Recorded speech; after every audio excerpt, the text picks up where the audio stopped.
Hi అండి అందరికీ అందరూ ఎలా ఉన్నారు బాగున్నారా నేనైతే చాలా బాగున్నాను ఈరోజు అయితే నేను వంజరం చేపలు ఇగురైతే వండబోతున్నాను ఇంకా రైస్ అయితే పెట్టుకున్నాను మా అక్షర అయితే పడుకుంది స్నానం ఇంకా అంతా అయిపోయింది ఇంకా గిన్నెలు అన్నీ క్లీన్ చేసుకున్నాను అనమాట ఇప్పుడైతే మా బావ అయితే మార్కెట్కి వెళ్ళి వంజరం చేపలు అయితే తీసుకొచ్చారు ఇదైతే అంత పెద్ద చేప ఏం కాదు చిన్నదనమాట మాకైతే సరిపోతుంది కొంచెం ఫ్రెష్గానే అనిపిస్తుంది వండాక తెలియాలి ఇది ఎలా ఉంది ఏంటి అనేది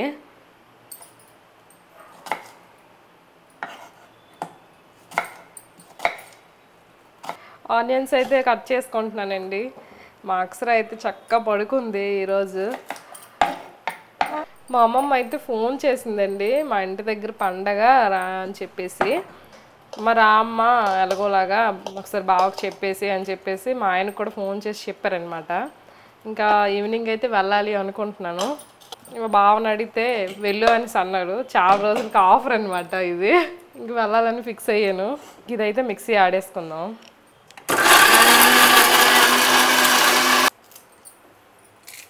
రైస్ ఒకసారి కలిపి ఇంకా అల్లం వెల్లుల్లి పేస్ట్ నేను సపరేట్గా అయితే ఆడుకుంటున్నాను ఎందుకంటే మనకి ఇంట్లో కూడా అవసరం అవుతుంది కదా వంటల్లోకి అని చెప్పేసి మా అమ్మమ్మ వాళ్ళ ఇంటి దగ్గర పండగ అంటే చాలా సరదాగా ఉంటుందండి ఎందుకంటే అందరూ వస్తుంటారు మా మామయ్య వాళ్ళు మా పిన్ని నెక్స్ట్ మా అత్తలు వాళ్ళ పిల్లలు మొత్తం అందరూ కలిపి ఒక 30 మెంబర్స్ అయితే ఉంటాం అక్కడ చాలా బాగుంటుంది సరదాగా అనిపిస్తుంది అనమాట అమ్మమ్మ తాతయ్య అందరూ ఎప్పుడో పండగలకే కదా కలిసి అందరూ ఒకసారి వెళ్ళేది అక్కడికి అందుకని చెప్పేసి అందరూ వెళ్ళగానే వాళ్ళు కూడా చాలా సంతోషపడతారు అందరం వెళ్ళి వండేది 2-3 రోజులే కానీ అక్కడ మాత్రం ఒక 1 year ఉండేటట్టు అంత హ్యాపీనెస్ అయితే ఉంటుంది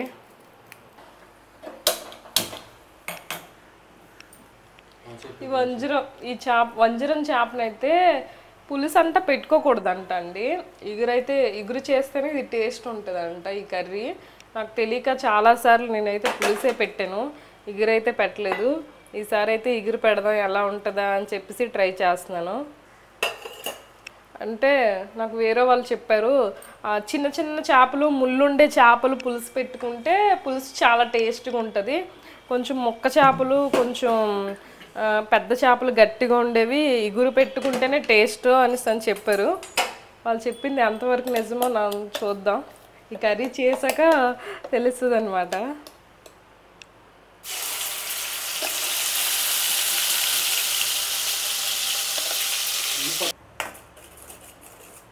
మనం మసాలా వేసుకున్నాం కదా ఈ మసాలా అంతా అయితే బాగా వేగాలి బాగా పైకి వచ్చేలాగా ఇదంతా బాగా వేగాలన్నమాట మా అమ్మాళ్ళ ఊరైతే సముద్రం పక్కనండి మా అమ్మాళ్ళకి మా చిన్నప్పుడు చాలా ఎక్కువ చేపలు చాలా తక్కువ కాస్ట్ అనమాట 20 రూపీస్ 30 రూపీస్కి చేపలు అయితే ఫ్రెష్గా సముద్రం నుండి తెచ్చి ఇంకా అక్కడ అమ్మేవారు ఇంటి దగ్గర ఇంకా మేము ఈరోజు తిని మాకైతే బోర్ కొట్టేది ఇంకా మేము ఇక్కడికి వచ్చాక నాకు మ్యారేజ్ అయిన తర్వాత మేము ఇక్కడికి వచ్చాక ఇక్కడైతే చేపలు అయితే చాలా తక్కువ అనమాట అక్కడ ఉండే చేపలు ఇప్పటి వరకు నేను ఇక్కడ ఏమీ చూడలేదు ఇక్కడ అసలు లేవు కూడాను ఏవో ఇలాంటి చేపలు దొరికితే చాలా ఎక్కువ కాస్ట్ ఉంటాయి అక్కడైతే చేపలు వాళ్ళు ఉంటారు కదా వాళ్ళైతే ఎక్కువ తెచ్చి ఎక్కువ అమ్మేవారు అనమాట చాలా తక్కువ కాస్ట్కి ఎక్కువ చేపలు వచ్చేవి వాళ్ళు చెప్పేవారు అనమాట ఈ చేప తింటే మంచిది ఈ చేప బాగుంటుంది ఈ చేపల పులుసు బాగుంటుంది అని చెప్పి వాళ్ళే చెప్పేవారు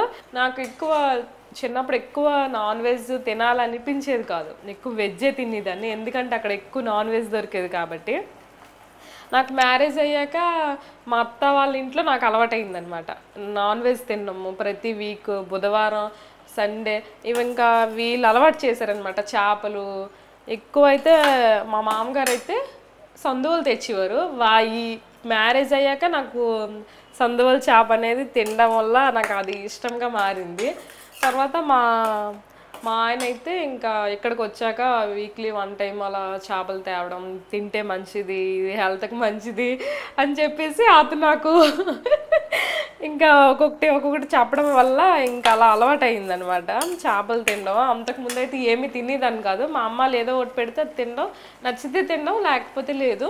ఎక్కువ అయితే కర్డ్ రైస్ తినేదాన్ని. అందుకే అంటారనమాట, నువ్వు కర్డ్ రైస్ తినడం వల్ల ఎప్పుడు ఏదో ఒక నొప్పి అంటూ ఉంటావు అని చెప్పేసి. ఆయిల్ అయితే సపరేట్ అయింది. ఇప్పుడైతే అల్లం వెల్లుల్లి పేస్ట్ వేస్తున్నాను.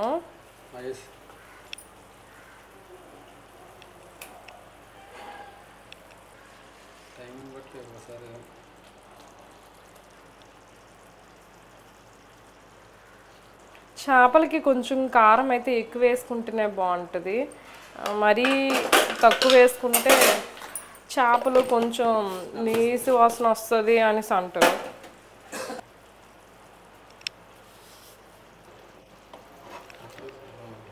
ఇలా మొత్తం అంతా కలిసేలాగా కలుపుకోవాలి.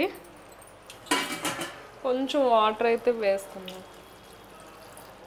చేపలు అయితే ఉడుకుతున్నాయి.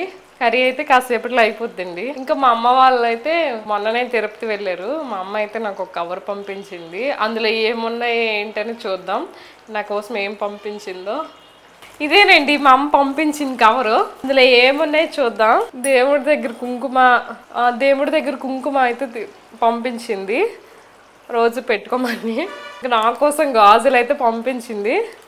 గాజులు ఇవి బాగున్నాయి కదా, ఈ కలర్ కూడా బాగుంది, లావెండర్ కలరు. అక్షర కోసం చిట్టి గాజులండి. గాజులు ఇవి కూడా అక్షర కోసమే. అక్షరాకే ఎక్కువ పంపించింది అమ్మ.